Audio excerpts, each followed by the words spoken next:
Welcome to the We Buy Houses podcast with our host, Brian Spitz, president of Big State Homebuyers, leading the seamless approach to real estate investing in Houston since 2005. Brian's specialty in this large wholesale operation is facilitating real estate solutions for people wanting to sell quickly. Each week, we discuss the ins and outs of wholesale real estate investing and related topics by professionals who matter. And now, here's Brian. Hi, I'm Brian Spitz, president of Big State Homebuyers, and today we're visiting with Daryl Bailey, who's with the firm Gray, Reed, and McGraw. Yes. And you guys have your specialty is with real estate litigation and real estate law. Yes. But tell us a little bit about what you do and what your firm does.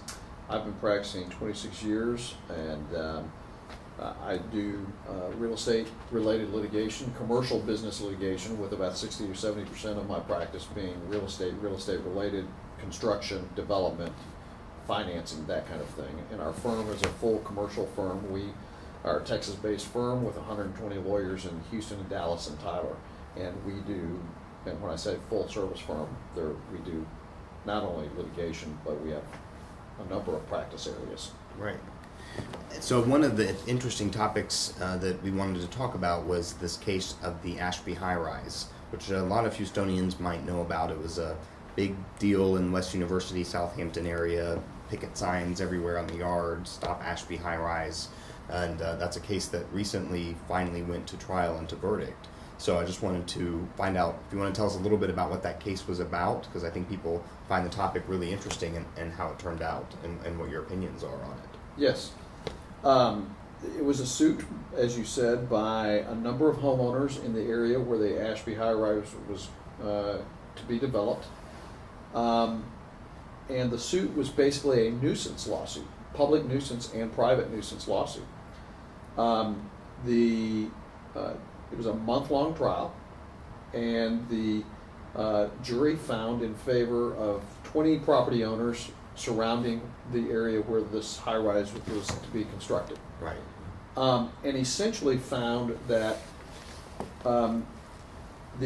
because it was abnormal and out of place in the neighborhood, that would constitute nuisance. And they found damages that expert testimony prospectively that if this high-rise were constructed, that it would cause all kinds of settlement issues, all kinds of actual physical issues to the properties. Okay.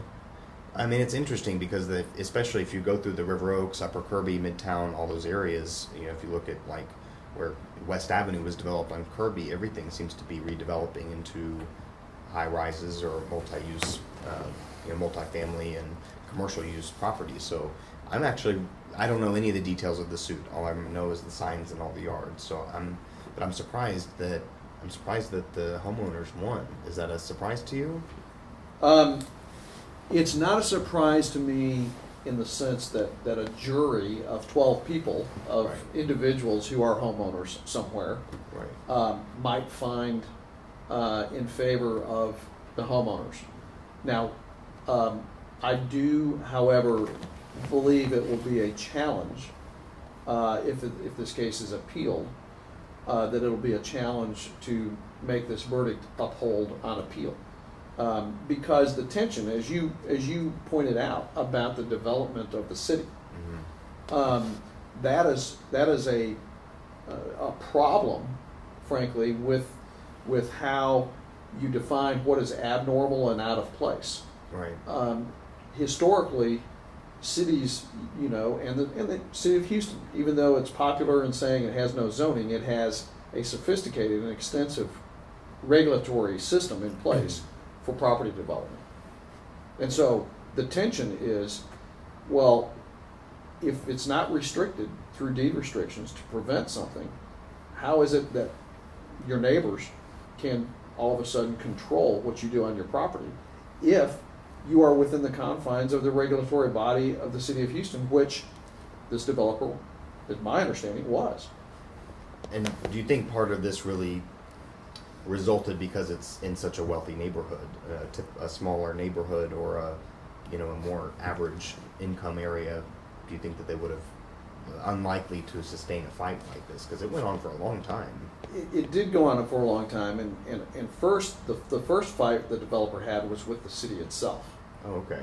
And then and so that's what was reported and went on for a long time. The actual lawsuit by the residents didn't occur until 2013 and actually went to trial within 6 months. Oh, okay. I didn't realize that. Yes, and so the developer's position on that was, we've now complied. We settled with the city to comply with whatever regulations they put in place.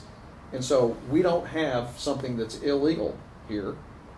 And now we're being sued by these other property owners. But that didn't answer your question as to whether or not it would occur in some other subdivision, some other area. I think, again, your point about the development of the city urbanly is really why it came about. But consequently, home property values within the urban area too are obviously escalating and larger. So, would this happen in another area of town? Maybe not, but it's because of a confluence of all of those issues. Right. Interesting. So I would imagine the developer will appeal it. Well, I don't have firsthand knowledge of what's going on with respect to any sort of settlement discussions. It would not surprise me that they would appeal it. If they can't settle it, I believe that it will be appealed by the developer. It's my understanding that currently, just several days ago, frankly, in this case, the parties met, had a hearing in which they argued the plaintiffs are seeking, not only did they get awarded damages, but what's very interesting about this case is that they are seeking an injunction to prevent the developer from starting the project.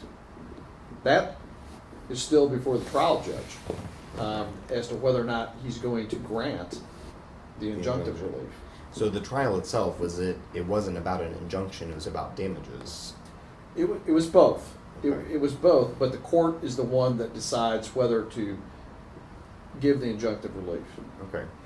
So it granted the damages, and then the injunctive relief is to be decided by the court. I mean, are they granting damages on something that's never going to come to pass then? How do they, I mean, if the development is thwarted and they can't develop it, then what damages are homeowners really entitled to? No, you're exactly right. Right. It certainly is an odd issue. situation, and I do believe that my reading of what was proposed by the homeowners for the injunction was that basically the construction be modified to a certain allow the construction, but it sort of to be modified where they relocated the parking garage that was going to be put somewhere, and they relocate it, make it a different in a way that apparently that the plaintiffs say would not affect their properties as much. Okay. And so you also mentioned to me that there's a copycat case, as you put it, in River Oaks right now. What is that? There is, and that particular case again is homeowners who are trying to prevent a well-known developer in the city, in the country, from developing a high-rise, multi-use building in their neighborhood. Right. And so I'm sure they took some solace in the fact that the verdict had been rendered 2 months before they filed this suit against the Ashby High-rise. Where is this proposed development supposed to go? Do you know? I don't know specifically. I just know that it's off of Kirby, I believe, but I honestly don't remember. Interesting. So what would be your takeaway from all of this regarding the law and how it protects homeowners or protects developers typically?